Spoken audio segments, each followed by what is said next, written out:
Пратеникот на Беса Кастриот Реджепи, кој според неговите партиски колеги се уште се води како исчезнати, кој не се појави во собранието на договореното гласање недоверба на владата.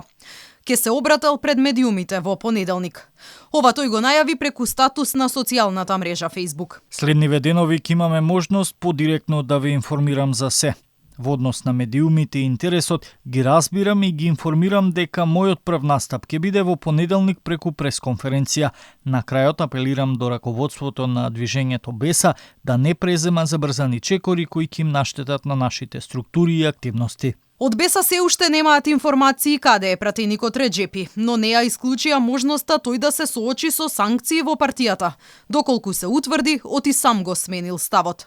Пратеникот Реджепи не се појави на вчерашното гласање во парламентот, што предизвика бурни реакции и отвори низа сомнежи во јавноста. Тој преку Facebook рече оти се одлучил да не дојде во собранието бидејќи сакал да им даде шанса на евроинтеграциите за Македонија. Опозицијата отвори сомнеж дека Реджепи можеби е киднапиран, а лидерот на Беса Билал Касами го пријави за исчезнат во полициска станица. Од МВР за Алфа само кусо одговорија оти пријавата ја добиле во 17 часот и оти по неа се постапува. За познавачите, токму за вчерашната посета на холандскиот премиер Марк Руте била причина за пресврт во ставовите на Реджепи.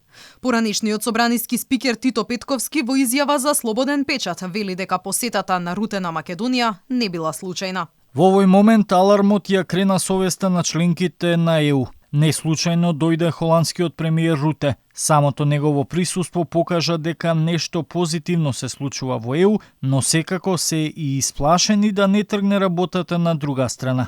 Ако не добиеме датум на отпочнување преговори, ќе има повторно разочарување, но ЕУ се мобилизира. Врските на Реджепи со кралството Холандија се неспорни, особено поради фактот дека тој цели 12 години работел во амбасадата на Македонија во Холандија.